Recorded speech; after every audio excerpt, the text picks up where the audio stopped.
কোরবানি কবুল হবে কিনা। নামাজ পড়ে না, কিন্তু নামাজ আল্লাহর পক্ষ থেকে ফরজ, সেই বিশ্বাস আছে। নামাজ না পড়ার কারণে তার মধ্যে অপরাধ বোধও কাজ করে, সে তাগাদা অনুভব করেন, এরকম ব্যক্তি যদি হয়, তাহলে এই আল্লাহর বান্দা কোরবানি করলে কোরবানির আমলটা হবে, হবে না এরকমটি বলা কঠিন। কিন্তু তার উচিত কোরবানির চাইতে নামাজের গুরুত্ব বেশি দেওয়া। যিনি কোরবানি দিচ্ছেন কিন্তু নামাজ পড়ছেন না, তিনি কেন কোরবানি দিচ্ছেন? যদি আল্লাহ সন্তুষ্টির জন্য হয়, তো আল্লাহ তো কোরবানি দিলে যতটুকু খুশি হবে তার চেয়ে হাজার লাখো গুণ বেশি খুশি হবে নামাজ পড়লে, যেটাতে টাকা পয়সা খরচ হবে না, এত কষ্টও হবে না। তো সেই জিনিসটা না করে তিনি কেন কোরবানি দিচ্ছেন? হতে পারে যে সামাজিকতার কারণে, ফ্রেশ গোশত আহরণের উৎসবে সামিল হওয়ার জন্য।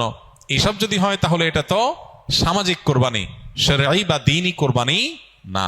তো এই সমস্ত ভাইদের উচিত নামাজের গুরুত্ব আরো বেশি করে বোঝা এবং তাদেরকে দাওয়াত দেওয়া। তবে তিনি যদি আল্লাহকে সন্তুষ্ট করার উদ্দেশ্যে করেন, তার ওই আমল এটার কারণে কবুল হবে না, এরকম কথা বলা কঠিন। ব্যবসা কিভাবে হালাল, ব্যবসা ক্ষেত্রে শরিয়া কি বলে, ব্যবসা ক্ষেত্রে শরিয়ার মূলনীতি কি, এটা তো 2 ঘন্টার লেকচারের বিষয়। আমরা শুধুমাত্র কয়েক সেকেন্ডে যে জিনিসটা বলতে চাই সেটা হলো, ব্যবসাকে আল্লাহ তাআলা হালাল করেছেন। আল্লাহ বলেছেন আহাল্লাল্লাহুল বাইআ ওয়া হাররামার রিবা, আল্লাহ ব্যবসাকে হালাল করেছেন। বিধায় আমরা ব্যবসার মানসিকতা লালন করব। বিশেষ করে আপনারা যারা এখানে স্কিলে ট্রেনিং এর জন্য এসেছেন, আমাদের চেষ্টা থাকতে হবে এন্টারপ্রেনার হওয়ার, উদ্যোক্তা হওয়ার, ব্যবসায়িক উদ্যোক্তা হওয়ার। স্বপ্ন দেখেন, চেষ্টা করেন, সাধনা করেন, আল্লাহর কাছে দোয়া করেন, দেখবেন আল্লাহ তাআলা বারাকা দিয়ে দিয়েছে। তো এই জন্য ব্যবসার মধ্যে বেশিরভাগ রিজিক আল্লাহ তাআলা রেখেছেন কিসের মধ্যে? ব্যবসার মধ্যে। এবং ব্যবসার মধ্যে বারাকা বেশি রয়েছে, এই জন্য ব্যবসার মানসিকতা থাকা উচিত। এর মানে এই না যে চাকরি করা জায়েজ নাই, চাকরি করা জায়েজ আছে। নবী আলাইহিস সালাম নিজে অন্যের অধীনে কাজ করেছেন, সেটা এক প্রকারের চাকরি। কিন্তু আবার একই সাথে তিনি বাজারে গিয়ে ব্যবসা করেছেন, এবং সেটাই ছিল তার মূল এবং প্রধান জীবিকা নির্বাহের মাধ্যম। এজন্য ওইদিকে আমাদের অগ্রসর হওয়া উচিত। ব্যবসা ক্ষেত্রে বেশ কয়েকটা মূলনীতি লক্ষ্য রাখতে হয়। সবচেয়ে বড় জিনিস হলো যে হারাম জিনিসে ব্যবসা করা হারাম। যে জিনিস হারাম সেটা ব্যবসা করাও কি? যেটা আমার জন্য খাওয়া জায়েজ না, সেটা আরেকজনের কাছে বেচাও জায়েজ না। এটা হলো একটা কমন মূলনীতি। দ্বিতীয়ত হলো, ব্যবসা করার ক্ষেত্রে নবী আলাইহিস সালাম বলেছেন সামহান ইযা রাহিমাল্লাহু ইমরাআন সামহান ইযা বা সামহান ইযা ইশতারা।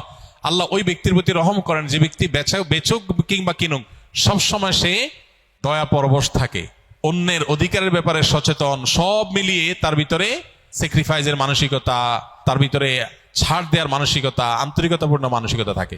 শুধু ঠকানো না, একজন প্রতিষ্ঠিত ব্যবসায়ী, বাংলাদেশের প্রথম সারির টপ 10 or 15 সফল ব্যবসায়ীদের মধ্যে একজন হবেন।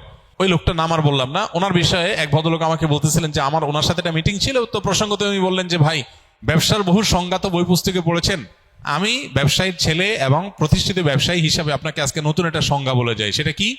বললেন যে ব্যবসা হলো সেটা যেটাতে আপনার ক্লায়েন্টও লাভবান হবে, আপনিও লাভবান হবেন। এই চিন্তা যদি করেন তাহলে তার নাম ব্যবসা। আর যদি মনে হয় যে আমি কিভাবে লাভবান হবে সেই চিন্তা করি, ক্লায়েন্ট মরে মরুক, ধ্বংস হয় হোক, তাতে আমার দেখার দরকার নেই, তো এটা ব্যবসা না, এটার নাম ডাকাতি। কথা বুঝে আসছে? দিন ঠিক এই কথাটা বলে, সামহান ইযা বা সামহান ইযা ইশতারা। আপনি ক্রেতা হন আর বিক্রেতা হন, উভয় অবস্থাতে আপনার ক্লায়েন্ট যার সাথে লেনদেন করছেন তার দিকটা আপনার খেয়াল করতে হবে। আমার মনে আছে থাইল্যান্ডের ব্যাংককে একটা দোকানে একটা প্রোডাক্ট কিনতে গেছি আমি। তো যে জিনিসটা কিনতে গেছি, আমার এক নিকটাত্মী উনি অর্ডার করেছেন যে এই জিনিসটা আনার জন্য। তো ওখানে যেহেতু ওইটা আমি পাইছি, আমি দোকানদারকে বললাম যে এটা একটা নিছি, নেওয়ার পর বললাম সন্দেহ হচ্ছে আরেকটা আছে একটু বেশ কম, আমার মনে হচ্ছে যে যদি ওইটা হয়, বেচারা চাইছে দুইটাই নিয়ে যায়, এই জন্য বললাম ওইটা দাও। পরে আমার দোকানদার বলল তুমি যেটা নিচ্ছ আর এটা নিচ্ছ সেম জিনিস, এখানে যে পার্থক্য দেখছো এটার কারণে ম্যাটেরিয়ালে কোনো পার্থক্য হয়নি। তিনি আমাকে বুঝালেন জিনিসটা সেম, তুমি যদি নাও তাহলে ডাবল লাগলে তুমি নিতে পারো, আর না হলে তুমি হয়তো এটা নেওয়ার কোনো যুক্তি নেই, তুমি যেটা নিয়ে সেটার ভিতরে চুল পরিমাণ ম্যাটেরিয়ালে কোনো বেশ কম নাই। শেষ পর্যন্ত আমি এটা কিনতেই পারলাম না। সে আমাকে এমন ভাবে বুঝাইলো, দোকান থেকে বেরিয়ে করে দিল যে তুমি নিলে দুইটা নাও, লাগলে সেটা ভিন্ন কথা, কিন্তু যেটা নিছো আরেকটা নিতে আসছো একটু লেখা বেশ কমের কারণে, এই লেখার কারণে ম্যাটেরিয়ালে কোনো পার্থক্য হয় নাই, জিনিস সেম, অযথা তুমি কেন টাকা নষ্ট করবা? আমাকে সে কিনতেই দেয় নাই, আমি বাইরে চলে আসছি। একজন অমুসলমান, একজন ভিন্ন ধর্মাবলম্বী, সে তার দোকান থেকে, আমি একজন ভিনদেশী, সে আমাকে প্রোডাক্টটা বিক্রি করলো না। দিন যে জিনিসটাকে বলে দুর্ভাগ্যজনক বাস্তবতা আমাদের মুসলমানদের থেকে আজকে চলে গেছে, সেটা আমরা মুখে মুখে বলি, আমলে নেই। তো আপনারা ইনশাআল্লাহ কর্মক্ষেত্রে বিভিন্ন ক্ষেত্রে উদ্যোক্তা হয়ে উঠবেন। না খেয়ে থাকলেন, টাকা কম কামাই করলেন, উপার্জন কম হলো, কিন্তু কখনো কোনো মানুষের ক্ষতি যেন আমার দ্বারায় না হয়। আল্লাহ আমাদেরকে সেটা করার তৌফিক দান করুন।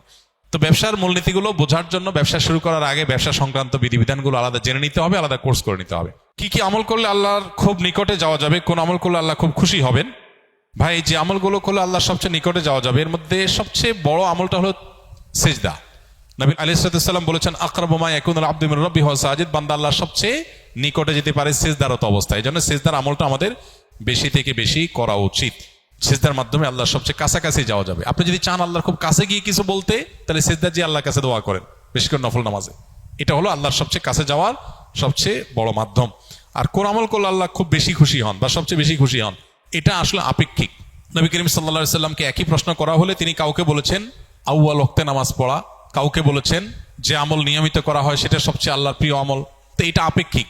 কারোর যদি কোনো আমলের অভাব থাকে, ত্রুটি থাকে, তার ওই ত্রুটিটা পূরণ করাটাই আল্লাহর কাছে প্রিয়। কারণ নামাজটা মাশাআল্লাহ শুরু ওয়াক্তে পড়েন উনি, কিন্তু আমলের কোনো কন্টিনিউশন নাই, তাহলে সে ব্যক্তি কন্টিনিউয়াসলি কোনো আমল করবে, এটা তার কাছে তার জন্য বেশি গুরুত্বপূর্ণ। আল্লাহ এতে বেশি খুশি হবেন। কারোর হয়তো মাশাআল্লাহ নামাজ ভালো আছে, এটা ভালো আছে, কিন্তু সালাম দেওয়ার অভ্যাস নাই, তো সেই সালামের অভ্যাসটা বেশি করবে।